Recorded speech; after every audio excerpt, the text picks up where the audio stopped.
afternoon, everybody. First of all, I'd like to welcome everybody here to the groundbreaking ceremony for the IT and Lodemia Terrell Community Garden and Educational Center. This has been a vision that we've had here at the City of Austell, given the history of this property. One of the things that we were encouraged about was to actually do a garden, since Mr. Terrell for many years actually planted his garden here on this property. He would obviously grow some good vegetables, and he would share those vegetables throughout the City of Austell. He actually brought them down to our Public Works Department on a regular basis.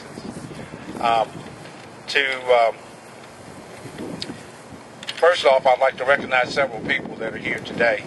And I'm hoping that everybody's had an opportunity to look at our signage that we have out here, our posters. But some of the people who are instrumental in helping the city achieve this goal, which is this groundbreaking ceremony, was, and if you don't mind, just raise your hands if you don't want to stand when I call your names out. Don Ayers. Where's Don? Don's back there in the back. With the Cobb County Soil and Water Conservation, Gary Thomas, he's further in the back there, and Gary's with the Georgia Soil and Water. Russell Toning in the back. Y'all guys like the back though. We also have Dunn Hicks and Buddy Alliston, who's here from Crow Engineering. We have Valerie Pickard. Valerie, okay, with the NRCS. We have representatives from Caristar Industries that are here today. Okay, over here on my left. We also have Treasurer Rogers, who's with Floodplains Management Services, back in the back over here. We have council people and the mayor, obviously, Joe Jerkins, over here to my left. Miss Virginia Reagan. Okay. We have Austell Gas Systems represented today, which is Rob Register and Eddie Woods. Okay. What I'd like to do is give you a little history on this property and what happened here. A lot of people are aware of the flood that we experienced back in 2009. With that, these properties had flooded, I guess maybe 3 times away, 3 or 4 times. Severely. Yeah, severely. But the last flood in September of 2009 was one that was devastating. There actually was 5 houses in this area, 2 of which were down here to my right. One of the houses here where you're actually parking was lifted off the foundation and floated over across Mr. Terrell's property and ended up in the corner back here. There were 3 other homes. Mr. Terrell's was one there where a few vehicles were parked, and then 2 other homes. In that flood of 2009, the water level, if you actually would look at that center pine tree, that's about how high the water got in this area. It was extremely devastating.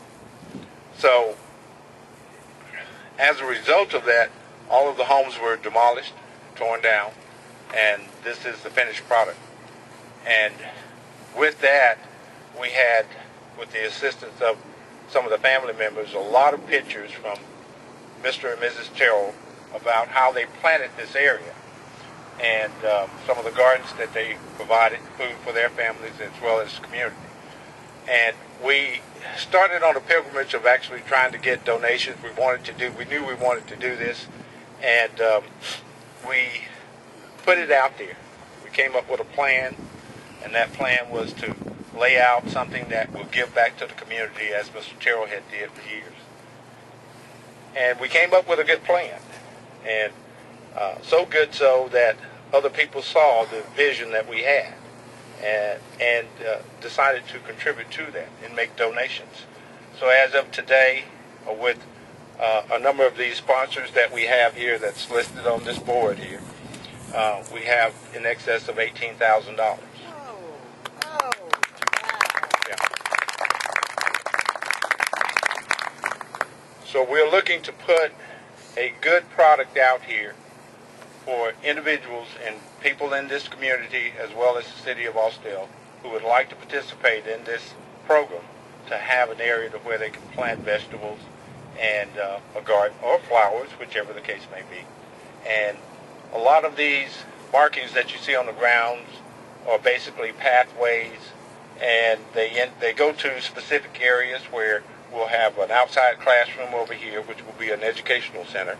We've got the support and the cooperation from some of the schools, local schools here, the primary, the middle school, and hopefully the high school.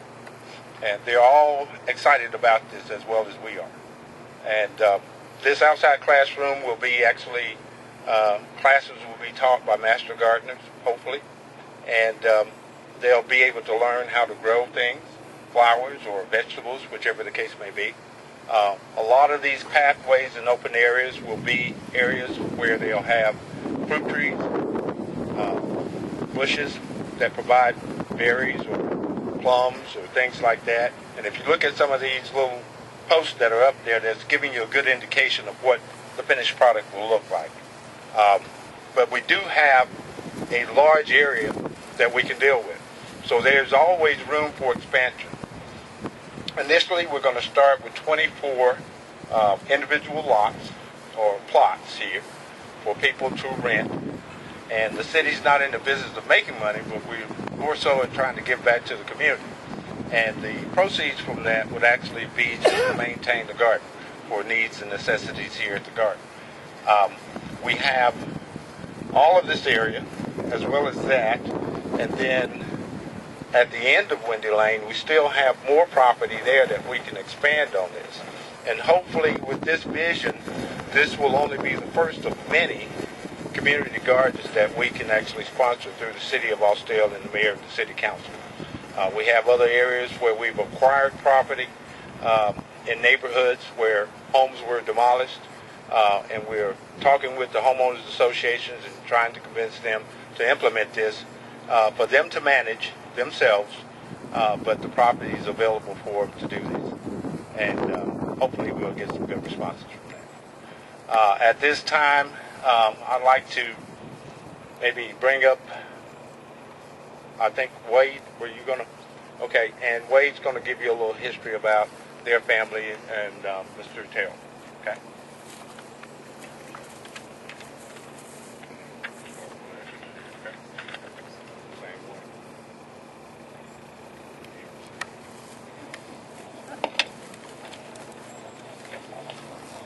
Thank you, Randy, and I think most of you know me here. I'm Wade Terrell. I'm the youngest son of IT and Lodemia Terrell, and they're the ones that were here at honor today. I won't be able to call them by their first names anymore, so after that it'll be Mom and Dad. My two sisters are here with us today, Regina Tilley and her husband Gary, Shirley Dozier and her husband Jack, my wife Jackie, several grandkids, and a lot of nieces and nephews or cousins of mine. Bud and Chloe Baxter are here. That's Mama's sister and brother-in-law. So on behalf of the entire Terrell family, I want to thank the city of Austell for what they're beginning here today. I want to thank Joe and Dwayne and Randy and Craig and all the city council members from the bottom of our heart, all of you that made this happen. We consider this to be a huge honor and a blessing from God. And most of you knew Mom and Dad, knew they were not dreamers, but if they were here today and they could see what the city is doing for their home place, it'd be like a dream come true for them. Now, y'all need to know I'm not a public speaker, so when Dwayne asked me to say something here, my first thought was, oh my God. I've got trophies at home that says world's worst speaker, so those of you that heard me speak before, you already know that, and the ones that have not will know it before you leave. But when it comes to Mom and Dad, there was plenty to talk about. Both of them were born in Carroll County, and they were both old enough to kind of remember the effects of the Great Depression. They were both from families that they started out as sharecroppers in their younger years. And I can remember Dad telling me when he was growing up, my grandmother would go to the cupboard, and a lot of times all they'd have was flour to make biscuits or maybe cornmeal to make cornbread, and they'd have that and milk for supper. Or they might have a piece of meat from a hog they'd raised, or maybe from a rabbit they'd killed. And I think Mama had it a little better than that, but I think that period of time kind of shaped their lives to be the humble lifestyles they lived. Neither one of them ever coveted materialistic possessions. I asked them one time if they were happy growing up, and they replied, and both of them had a big smile on their face and said they were very happy, that they didn't know they were poor because nobody else had anything either. But they moved to Austell in 1956, and there's an interesting story as to how they wound up here. When Dad was growing up, his family could never make enough money to live in one place year-round, so they would work on farms in Carroll County during the growing season. Then they'd move to Miami, Florida, all during the winter and work in packing houses and back and forth year after year. So when Mom and Dad got married, after he got out of the Army, Daddy thought the trend should continue, so they started moving back and forth from Miami to here, Carroll County. And but one year, Dad went to work, and it was back before they had Doppler radar and weather warning system, so the hurricane was hitting Miami. So when he got home, the part of the roof was off the house, and Mom had been under the bed with all four of us kids, and she told him that she was moving back to Georgia and she wasn't ever going back to Florida, and if he wanted to go, to pack his clothes. So needless to say, they went back to Carroll County after that. So I asked Dad how he wound up coming to Austell, and he did construction work, as most of you know, and most of their work was in Atlanta, which was a long drive from Carroll County. And they went to church in Carrollton, and their pastor was John T. Todd, who lived next door to us up here. He was the only person they knew in Austell, so they moved here, and they lived in a couple of houses close by while they were building this house. And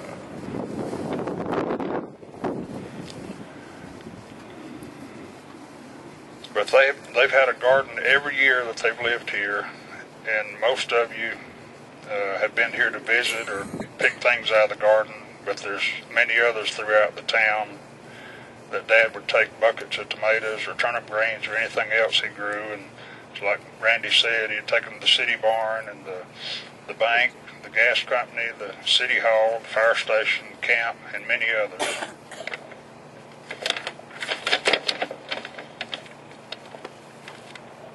So I'd like to ask all of you that are here to raise your hand if you've ever had vegetables that came out of their gardens.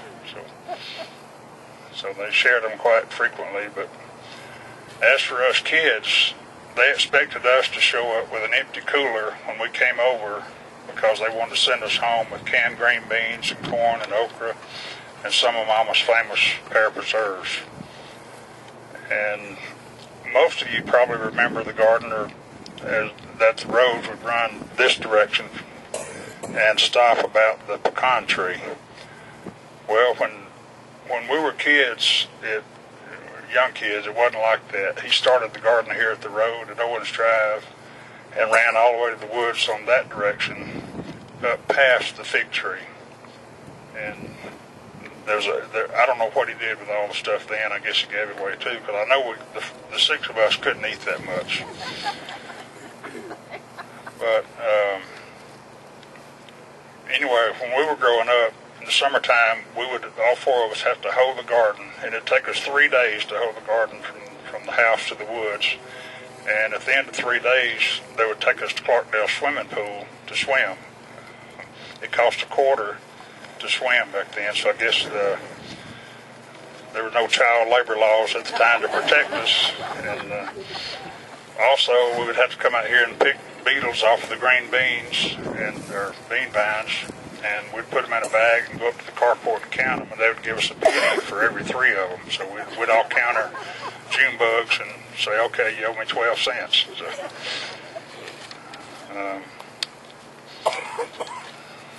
might have to turn this way.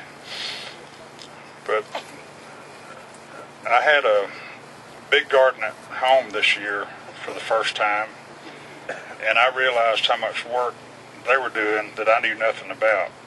But I guess they passed along a tradition, because the garden, there was so much joy in the garden this year when I would be out there hoeing. I could actually feel their presence in the rows beside me, and my brother and sisters would come over and sit down at the barn, and we'd snap string beans and talk about all the good times we had growing up here.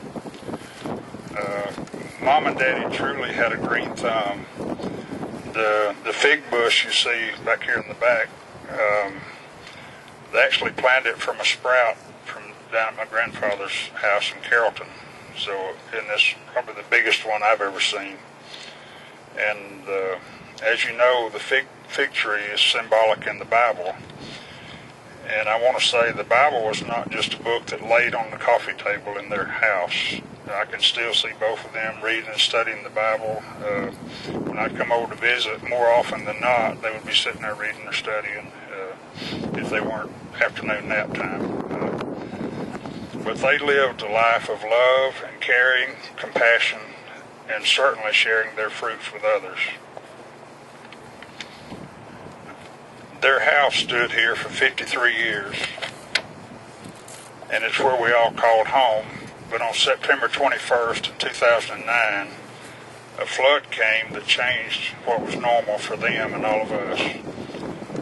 Mom and Dad and all of us were brokenhearted by the loss of their home, but even though they were 83 and 85 years old at the time, they knew they had to carry on. The very first day after the flood, we realized they were going to be forced to live somewhere else, and both of them said they just wanted to stay in Austell, a town that they loved. After they got settled into their new home, they told us one day they wanted to donate the 5 acres where the garden was to the city of Austell, because they knew they could never have a garden here again, and they wanted to, maybe somebody else could. So we're here today to plant new seeds for them. If my dad were here today, I know he'd want to read a scripture from the Bible, so I'll read it for him. It's Matthew chapter 7, verses 24 and 25. It says, "Therefore whosoever heareth these sayings of mine, and doeth them, I will liken him unto a wise man, which built his house upon a rock. And the rain descended, and the floods came, and the winds blew, and beat upon that house, and it fell not, for it was founded upon a rock." So to Joe and the city of Austell, the Terrell family wants to thank you once again for all you're doing. You know, Mom and Dad are not here with us physically today, but I can certainly feel their presence here. And the house is now gone, and we thought we had lost forever our place to come home. But now that the garden will live on and bless so many others, we'll have a place to call our old home place while Mom and Dad are enjoying a more beautiful garden. Thank you, and God bless you.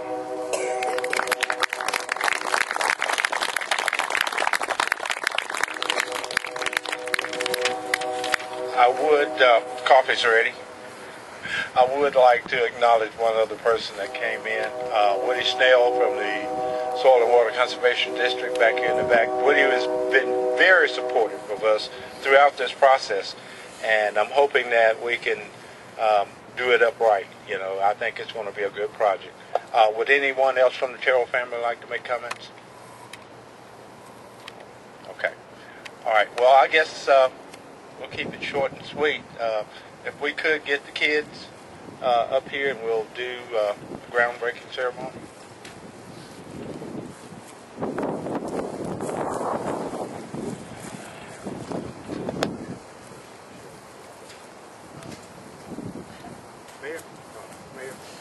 you want to come up, Ms. Reagan? And I do need to, I thought I saw Councilman Scotty Thomas here also.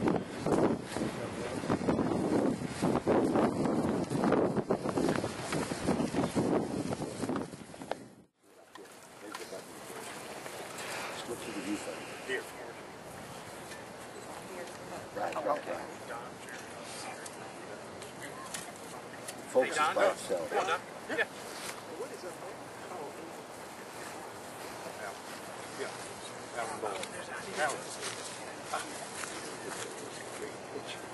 Alan Boland is here from Soil and Water also.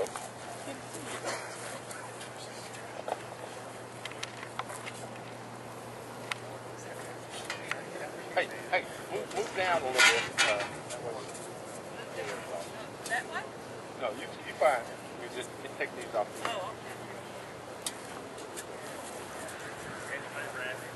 No. Randy, you ask Bud to come up here. Bud? Bud. Come up here and show us.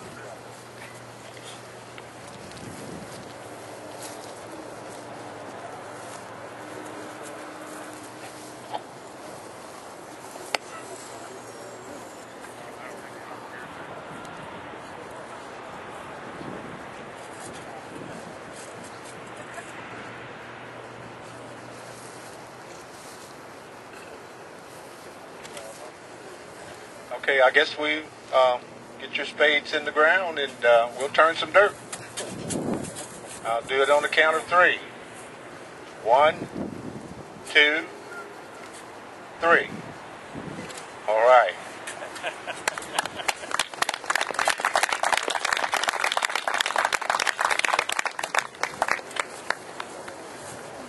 Has everyone got enough pictures?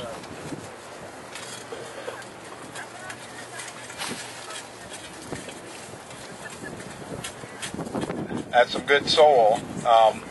Hopefully what we'll have is we'll have areas of storage for mulch, compost, and a lot of our supporters and our partners who have actually supported us financially will be here and see the finished product by next spring. It'll be an ongoing process, and I hope that everyone actually comes back out and have a look at the finished product once it's done. Okay? And I guess that will, unless, Mary, do you want to say anything?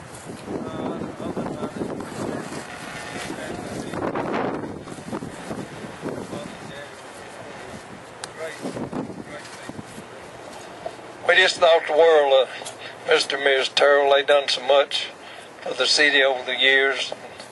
I can't say enough for them. They dear to my heart and the city too. We appreciate their family, all they've done.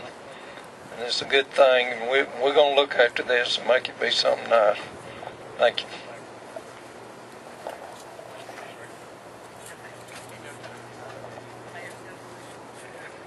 Okay, that concludes our groundbreaking ceremony, and I appreciate everyone coming out, and have a nice day. Okay?